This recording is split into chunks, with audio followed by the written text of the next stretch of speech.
Hello everyone, praise the Lord, welcome to Daily Devotion.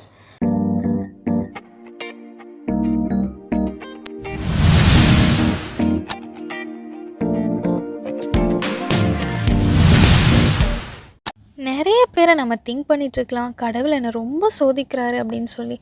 நானும் அந்த மாதிரி தாங்க திங்க் பண்ணிகிட்ருக்கேன். என்னை ரொம்ப சோதிக்கிறாருங்க, எனக்கு அதை தாங்கவே முடியல. ஓரளவுக்கு தான் சோதனையை சகிக்க முடியும், ஆனால் இது ரொம்ப ஓவராக இருக்குங்க அப்படின்னு சொல்லி யோசிச்சுட்ருக்கும்போது தான் ஏசப்பா எனக்கு ஒரு விஷயம் ஞாபகப்படுத்தினாருங்க. ஒருத்தருக்கு இதே மாதிரி 3 சோதனை வந்துச்சு. யாருன்னு கேட்குறீங்களா? நம்ம ஏசப்பாக்கு தான் வந்துச்சு. ஆமாங்க, பிசாசானவன் 3 தடவை அவரை சோதிக்கிறான். என்ன சோதனை அப்படின்னு சொல்லி கேட்குறீங்களா? ஃபஸ்ட்டு சோதனை, ஏசப்பா ஃபாஸ்டிங் இருந்துட்டு பயங்கரமாக பசியில் இருப்பார். அப்போது பிசாசு வந்து ஒரு கல் எடுத்து அதை அப்பமாக மாற்றுங்க அப்படின்னு சொல்லி ஏசப்பா கிட்டே கேட்பாங்க. அப்போ ஏசப்பா என்ன தெரியுமாங்க பதில் சொல்லுவார்? மனுஷன் அப்பத்தினால் மாத்திரமல்ல, தேவனுடைய வாயிலிருந்து புறப்படுகிற ஒவ்வொரு வார்த்தையினால் பிழைப்பான் அப்படின்னு சொல்லுவார். செகண்ட் சோதனை என்ன தெரியுமாங்க? நீங்கள் உண்மையாலுமே தேவனுடைய குமாரனாக இருந்தால் இங்கேருந்து மேலே உச்சியிலேருந்து நீங்கள் அப்படி தழகீழாக குதிங்க, அப்போ தூதர்கள் வந்து உங்களை கையில் ஏந்துவாங்கல்ல அப்படின்னு சொல்கிறாங்க. அப்போ ஏசப்பாவோட ஆன்சர் என்ன தெரியுமாங்க? தேவனை பரீட்சை பாராதிருப்பாயாக அப்படின்னு சொல்லி ஏசப்பா ஆன்சர் பண்ணார். தேர்டு சோதனை என்ன தெரியுமாங்க? ஏசப்பா கிட்ட எல்லா ராஜ்யத்தையும் நான் உனக்கு தரேன், நீ என் காலை விழுந்து பணிந்து கொள்ள அப்படின்னு சொல்லி பிசாசு சொல்லுவான். அப்போ ஏசப்பாவோட ரிப்ளை என்ன தெரியுமாங்க?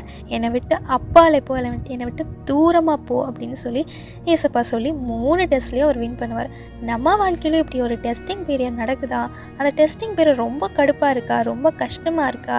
ஏசப்பா கண்டிப்பாக எப்படி இந்த 3 டெஸ்ட்டில் ஏசப்பா பாஸ் ஆகி கரெக்டாக வந்தாரோ நம்மளும் அப்படியாக பாஸ் பண்ணலாம். நிறைய பேர் சொல்லுவோம், அவர் ஈஸியாக பாஸ் பண்ணிட்டாரு, ஆனால் எனக்கு சோதனையிலே பெரிய சோதனை வந்து தாங்கவே முடியல அப்படின்னு சொல்லி யோசிக்கிறீங்களா?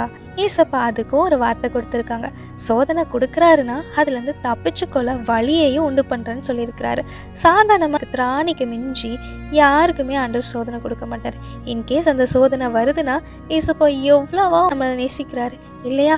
பிசாசுக்கிட்ட அவ்வளோ பெரிய சேலஞ்ச் போட்டிருக்காரு. அந்த சேலஞ்சை இன்றைக்கே நம்ம ஜெயிப்போம். என்ன வசனம் போட்டிருக்கு, உலகத்தில் இருக்கிறவனிலும் என்னில் இருக்கிறவர் பெரியவர். ஸோ அந்த பெரியவரை ஏசப்பாவை நம்ம மனசில் வச்சு எல்லா சோதனையிலும் ஜெயிச்சு பிசாசை தோக்க வைப்போம். இன்றைக்கே செய்யுங்க. Jesus loves you.